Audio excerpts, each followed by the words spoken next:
Applause entertainment நீலம் studios தயாரிப்பில் applause entertainment மற்றும் பாரஞ்சித் வழங்கும் மாரி செல்வராஜ் இயக்கத்தில் ரூப் நடிக்கும் பாய்சன் காலமடான் அக்டோபர் 17 முதல் உங்கள் அபிமான திரையரங்குகளில். தாவேக்காவை கூட்டணிக்கு கொண்டு வருவதற்காக தான் சட்டமன்றத்தில் இன்னைக்கு அதிமுக இவ்வளவு வீரியமாக குரல் கொடுத்திருக்கு. ஏறக்குறைய ஒரு கலவரத்தை ஏற்படுத்தவே முயற்சி செஞ்சாங்க அப்படின்னு சட்டமன்றத்திலே பேசியிருக்கார் முதலமைச்சர். இந்த முதலமைச்சர் தான் இந்த கரூர் துயர சம்பவத்துக்கு ஒரு பேட்டி கொடுக்குறாரு. அவர் சொல்லும்போது என்ன சொல்றாரு, இது அரசியலாக்க வேண்டாம், இது ஒரு துயர சம்பவம், இதில் யாரும் அரசியலாக்க வேண்டாம்னு சொல்லிட்டு முழுக்க அரசியலாகவே இன்னைக்கு பேசியிருக்காரு. First point.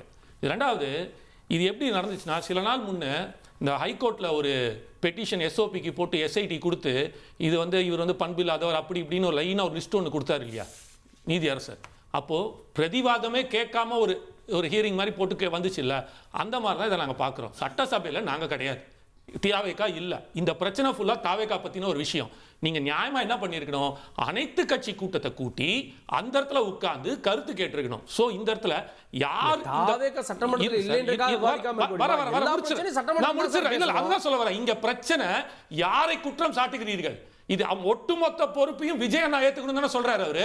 அப்ப விஜய் நான் ஏத்துக்கணும் இடத்துல அவர் பேசும்போது அவை குறிப்பில் வரும்போது சிஎம் ஓட ட்விட்டர் எந்த தனி நபரையும் குற்றம் சாட்டலன்னு ட்வீட் பண்ணிருக்காரு. அவர் சொல்லிருக்காருல, நேத்தா வந்ததுக்கு அவர் காரணம் இதுக்கான யார் யாரும் சொல்லி விஜய் நான் பத்தி சொல்லிருக்காரா இல்லையா, எல்லாமே அதுக்குள்ள தாவேக்கா பத்தி வருதா. அவர் விஜய் நான் பேர் சொல்ல தாவேக்கான்ற கட்சின்னு சொல்லி சொன்னாரா இல்லையா. சோ அப்ப நான் என்னோட क्वेश्चन அவ்வளவுதான். அதுல வந்துச்சு அவர் சொன்னதை நான் கேட்டதுனால தான் சொல்றேன். அவர் சொல்லும்போது நாங்க என்ன முதலமைச்சர் பேசினது மட்டும் தான் காமிச்சாங்க. அதுல அவர் படிச்சாரு, கிட்டத்தட்ட ஒரு 15 நிமிஷத்துக்கு மேல படிச்சாரு. இதுல இந்த வார்த்தைகள்லாம் சொல்றாரு. நாங்க என்ன கேட்கிறோம்னா, கரெக்ட், நீங்க அரசியல் பண்ணல, நீங்க நியாயமா இருக்கீங்க அப்படின்னா அனைத்து கட்சி கூட்டம் கூடுங்க, எல்லா கட்சிக்கிட்டையும் கருத்து கேளுங்க. ஏன் எல்லா சட்டமன்றத்தில் இல்லாத கட்சிகள் கூட இதுக்காக நின்று இருக்காங்கல்ல. இது ஒரு மாபெரும் துயர சம்பவம். இது நடந்திருக்கு. இது சிபிஐக்கு போயிடுச்சு, சுப்ரீம் கோர்ட்டுக்கு போயிடுச்சு. அப்போ இந்த கருத்து ஒருத்தர் 2 பேர் மட்டுமே பேசக்கூடிய இடத்துல இருக்கிறாம, நான் இது சம்பந்தப்பட்டவர்கள் அதில் இருப்பதனால தான் அதை மெயினா வைக்கிறேன். இல்லைன்னா கூட இதை நான் சொல்ல மாட்டேன். இதை யாரை பத்தினா இன்னைக்கு டாப், இதனால தானே சொல்றீங்க இவர ஒருத்தர் அதிமுக குரல் கொடுக்கிறதுக்கு தாவேக்காவுக்காக இல்லையா? இல்ல சார், அதை கேட்கிறாரு. அதுதான் சொல்ல வரேன். இப்போ நீங்க அவங்க என்ன சொல்றாங்க, இது ஒரு சுய சம்பவம் நடந்திருக்கு, இந்த குரல் நாங்க கொடுக்கிறோம் அப்படின்னு அதிமுகலன்னு சொல்றாங்க. அண்ணா சொன்ன போல அவ்வளவு பெரிய கட்சி எப்படியாவது உள்ள இழுக்கணும், அதுக்காக அவங்க பண்றாங்க அப்படின்னு ஒரு இது சொல்றாருல. இது ஒரு அரசியல் ரீதியாக தானே பார்க்கப்படுது. அவர்கள் கேட்கிற கேள்விக்கு நீங்க பதில் கொடுத்துருங்க. ஏன் கொடுக்கல, கொடுக்காம ஏன் இப்படி மடை மாத்தி பேசுறீங்கன்னு என்னோட கொஸ்டினா வைக்கிறேன். First point. இது ரெண்டாவது, இந்த இடத்துல நீங்க இப்போ ஒரு பிரச்சனை வருது, ஒரு நீட்டுக்காக நம்ம ஒரு விஷயம் பேசணும், டீலிமிட்டேஷன்ஸ் பத்தி எல்லாம் பேசணும். அப்பெல்லாம் அனைத்து கட்சி கூட்டம் கூட்டினீங்கல்ல, ஏன் அனைத்து கட்சி கூட்டம் கூட்ட வேண்டியதானே? அந்த அனைத்து கட்சி கூட்டம் கூட்டியிருந்தா இந்த இடத்துல தாவேக்கா சார்பாக அவர்கள் அவங்களோட நிலைப்பாடு எடுத்து வச்சிருப்பாங்க. இதெல்லாம் நடந்துச்சு சார். முதல்வர் எங்களுக்கும் முதல்வர் எல்லாருக்குமான முதல்வர் தான். அவர் சொல்லியிருக்கார், இந்த ஆட்சி அனைத்து கட்சி கூட்டத்துல எல்லாரும் கருத்துக்கள் சொல்லலாம், இந்த அளவுக்கு ஆலோசிக்க முடியுமான்னு தெரியல. அப்படி கிடையாது.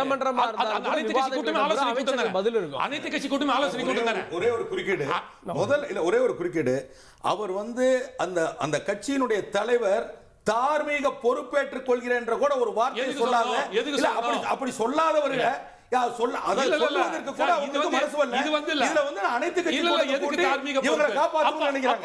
அரசாங்கம் ஏத்துக்குமா தார்மீக பொறுப்பு? 20 நாள் கழிச்சு இவர் என்ன சொல்றாரு, அந்த இடத்துல டாய்லெட் இல்ல, அந்த இடத்துல பெண்கள் போறதுக்கான இது இல்ல, இதெல்லாம் எதுக்கு நீங்க அப்ப இதெல்லாம் எதுவுமே இல்லாம இருக்கும்போது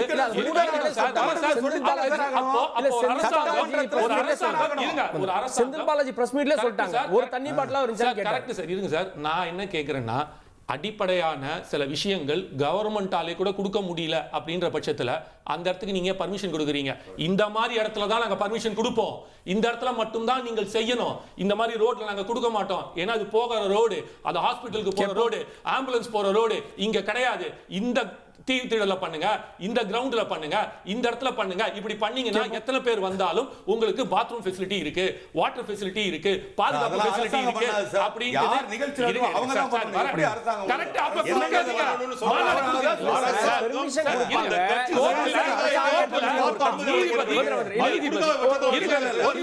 நீதிபதி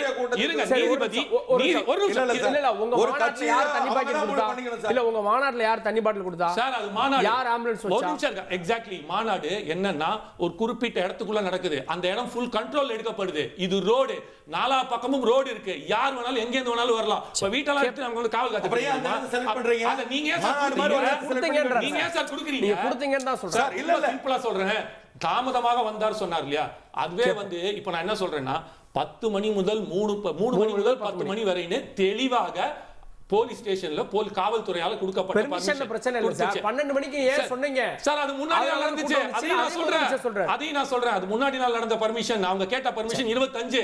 அத நான் சொல்லட்டுமா? கேப்போம். நான் திரு செந்தில்வேல்ட்ட இந்த விவகாரத்துல அரசியல் செய்யாதீங்க அப்படின்னு முதல் குரலும் முதலமைச்சர் கொடுத்தார். இன்னைக்கு இந்த விவகாரத்துல அதிமுக எழுப்புது எதிர்க்கட்சியா, கூட்டணிக்கு ஆள் சேர்க்கிறீங்களா அப்படின்னு முதலமைச்சர் கேட்பது அரசியல் இல்லையா? கார்கே மன்னிக்கணும், நான் இந்த விவாதத்தில் எதுவும் பேச விரும்பலை, இந்த விவாதத்தில் தொடர்ந்து பங்கேற்கவும் விரும்பலை. நான் அமைதியாக நீங்கள் அனுமதிச்சிங்கன்னா பார்வையாளராக பங்கெடுக்கிறேன். அது தந்தி தொலைக்காட்சியின் மீது, தந்தி என்ற பாரம்பரிய நிறுவனத்தின் மீது நான் பெரும் பற்றும் பெரும் மரியாதை வைத்திருக்கிறேன். கார்கே மீது எனக்கு தனிப்பட்ட மரியாதை உண்டு. அதனால் நான் பார்வையாளராக பங்கேற்கிறேன். நீங்கள் அனுமதிக்கலைன்னா நான் அதுலேருந்து கூட வெளியேறிக்கிறேன். பட் நான் எதுவும் தொடர்ந்து பேச விரும்பலை. ஏன்னா ஒரு அறிவார்ந்த கேள்விகள், ஆக்கப்பூர்வமான கேள்விகள் முன்வைக்கப்பட்டிருந்தால், மாற்று கருத்து இருந்துச்சுன்னா விவாதிக்கலாம். நான் எது சொன்னாலும் அது அகைன் அது வேற மாதிரி போயிடும். சாரி கார்கே. இல்ல எதனால இப்ப சட்டமன்ற உறுப்பினர் இருக்காரு, ரவிராஜா விவாதத்துக்குள்ளே போக விரும்பல, விட்டுருங்க. இல்ல கார்கே, நான் எதுவுமே சொல்ல விரும்பல. அது சொன்னாலும் அது ஒரு விவாதம் என்பது வேற மாதிரியான ஒன்றாக இருக்கணும் என்பது நான் நினைக்கிறேன். அப்படிதான் விரும்பி வரேன். நான் யாரையும் தனிப்பட்ட சொல்ல விரும்பல, நான் யாரும் மீது விமர்சனத்தை வைக்க விரும்பல. மற்றவர்களுடைய உணர்வுகளை நான் மதிக்கிறேன், எல்லோருடைய கருத்தையும் நான் மதிக்கிறேன். அவர்கள் கருத்தை சொல்வதற்கு அவர்களுக்கு உரிமை இருக்கிறது. பட் நான் இந்த மாதிரியான கேள்விகளை எப்படி எதிர்கொள்றது, என்ன பதில் சொல்லி என்ன புரிய வைக்கிறதுன்னு எனக்கு தெரியல. நான் பார்வையாளரா பங்கேற்கிறதா இருந்தாலும் இருக்கிறேன், இல்ல நான் விளைக்கிறேன். இல்ல நான் முதலமைச்சர் சாரி கார்கே, ப்ளீஸ் விட்டுருங்க. இல்ல ப்ளீஸ் விட்டுருங்க கார்கே, விட்டுருங்க. 41 பேர் செத்து இருக்கிறான். ஒருத்தங்க உட்காந்துட்டு அரசு தண்ணி கொடுக்கலங்க, ஒருத்தர் பக்கத்துல உட்காந்து சிரிச்சிட்டு இருக்காரு. ஏங்க அரசு கடமை இல்லையா? நான் வெளில போறேன். அரசு கடமை இல்லையா? 42 பேர் மக்களை பாதுகாக்க வேண்டியது அரசு கடமை இல்லையா? 42 பேர் செத்தாங்க. நான் இதுவரைக்கும் யார் பேசும்போது பேசல கார்கே, அதனால தான் நான் வந்தேன். இல்ல நான் வெளியில நீங்க பேசுங்க நான் அலோ பண்றேன். கார்கே, நான் ப்ளீஸ் 42 பேர் எம்ஜிஆர் நகர்ல நிவாரண நிதி கொடுக்கறேன்னு ஜெயலலிதா அம்மா சொன்னாங்க. கேட்ட திறந்து விட்டாங்க. பொத்துன்னு ஓடி போய் விழுந்தா 42 பேர் செத்தாங்க. அதுக்கு 4 நாளைக்கு முன்னாடி வியாசார்பாடியில 6 பேர் செத்தான். எந்த பாடமும் படிச்சுக்கல. அடுத்த 4 நாள்ல 42 பேர் செத்தாங்க ஜெயலலிதா ஆட்சி காலத்துல. என்ன பண்ணாங்க தெரியுமா ஜெயலலிதா?